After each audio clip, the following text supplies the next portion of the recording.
कहानी है रामपुर गांव की, जहां के मर्द महिलाओं को हमेशा नीचा दिखाने की कोशिश में रहते। अरे अभी तक खाना नहीं आया क्या? मुझे एक और शादी करने की जरूरत है। नहीं जी नहीं, ऐसा मत करना, वरना मैं कहाँ जाऊंगी। खाना लेकर मैं अभी आई जी। गांव की पंचायत में भी फैसले हमेशा औरतों के खिलाफ ही रहते। मैं जो फैसला सुनाता हूँ वो भगवान की आज्ञा होती है। इस लड़के ने अपने मन से शादी करके अच्छा नहीं किया।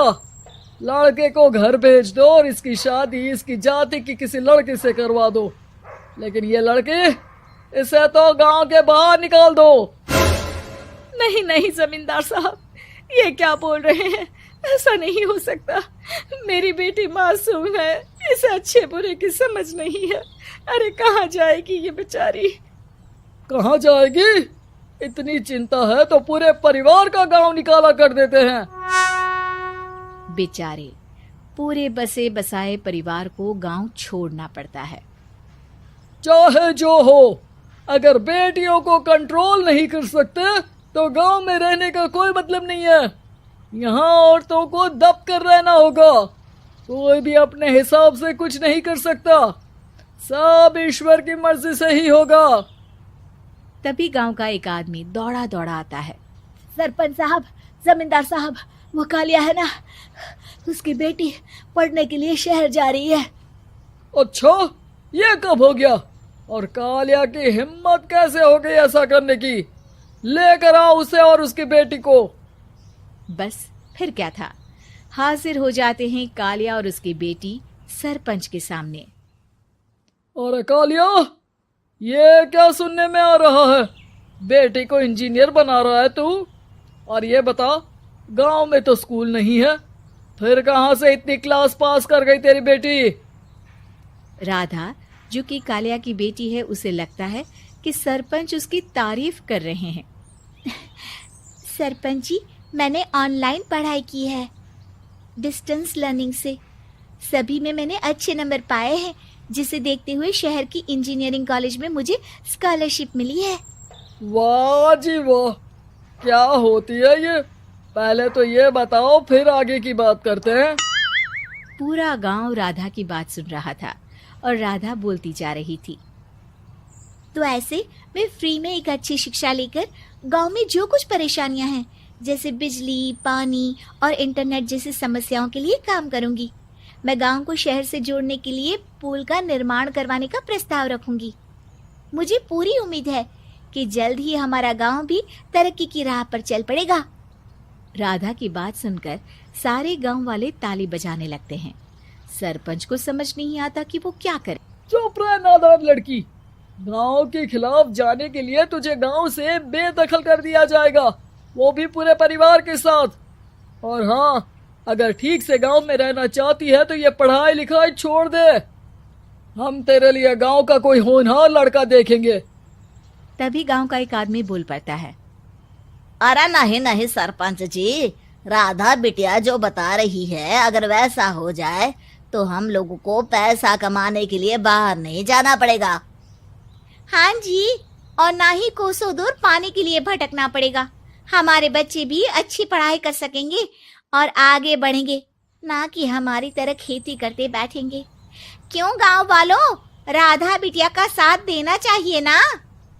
सरपंच देखता है कि गांव राधा के साथ है तो वो चुप हो जाता है। वो घर आकर अपने सलाहकार से बात करता है, जो बहुत ही चालाक किस्म का इंसान होता है।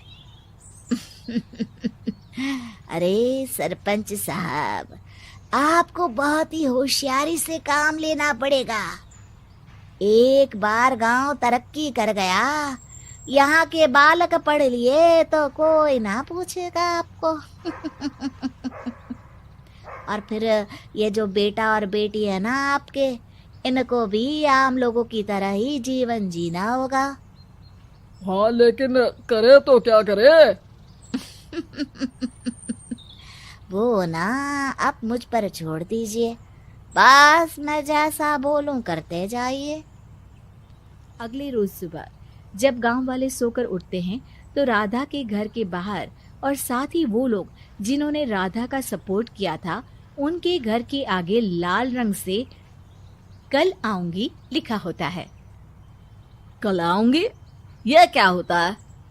अरे यह तो खून से लिखा है, लगता है कोई भूत प्रेत या चुड़ैल का साया है।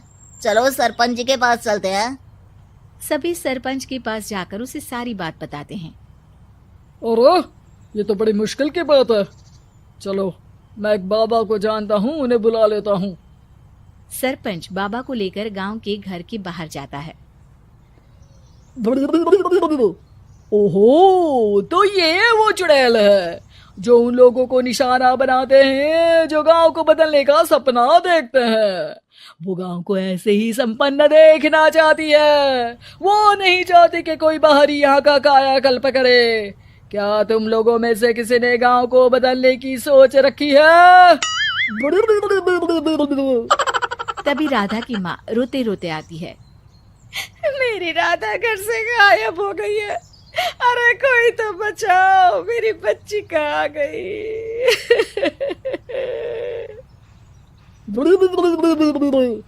ले गई वो चुड़ैल, तेरी बच्ची को ले गई। अब वो उसे श्रापित करके छोड़ेगी, उस पर चुड़ैल का साया हो जाएगा। तभी बुरी सी हालत में राधा भी वहां आ जाती है। उसके बाल चुड़ैल की तरह फैले होते हैं और कपड़ों में खून लगा होता है। सभी राधा को देखकर डर जाते हैं। माँ, पता नहीं मुझे कौन उठा कर ले गया था। अरे दूर दूर हो जा चुड़ैल, अब हम लोग इस गांव में नहीं रुकेंगे। अरे कैसे बातें कर रहे हैं आप? कल तो आप मेरे भरोसे गांव का हुलिया बदलने, अपने बच्चों को पढ़ाने और तरक्की उन्नति की बात कर रहे थे, तो आज क्या हो गया आपको? ये फिर तुम लोगों को बहकाएगी। ये चुड़ैल गांव में आ चुकी है, ऐसे ही ये तुम्हारे घर के बच्चों को भी ले जाएगी। गांव वाले राधा को गांव से बाहर निकाल देते हैं। उसके माँ बाप रोते रहते हैं, लेकिन गांव वाले नहीं मानते। मैं भी अपनी बहन के साथ गांव के बाहर रहूंगा, लेकिन वो पढ़ाई नहीं छोड़ेगी। वहीं सरपंच के घर पर सलाहकार कहता है। देखा, सांप भी मर गया और लाठी भी नहीं टूटी। लेकिन अगले ही दिन सरपंच के घर के बाहर भी वही शब्द लिखे होते हैं। और फिर सरपंच की बीवी कहती है, हमारी बेटी को किसी ने अगवा कर लिया है। तभी राधा का भाई वहां आ जाता है। अरे गांव वालों, मैंने सरपंच जी की बेटी को देखा था। वो चुड़ैल उसे उठाकर ले जा रही थी। अरे क्या मजाक कर रहे हो? नहीं नहीं सरपंच जी, आप नहीं जानते। वो चुड़ैल अब आपकी बेटी में आ जाएगी, जैसे राधा के अंदर आ गई थी। तभी सरपंच की बेटी वैसी ही हालत में वहां आती है जैसे राधा आई थी। पापा, पता नहीं कैसे मैं गायब हो गई थी। चुड़ैल, इसके अंदर भी चुड़ैल का साया है, मारो इसे। अरे नहीं नहीं, इसे भी राधा के पास गांव के बाहर ही भेज दो।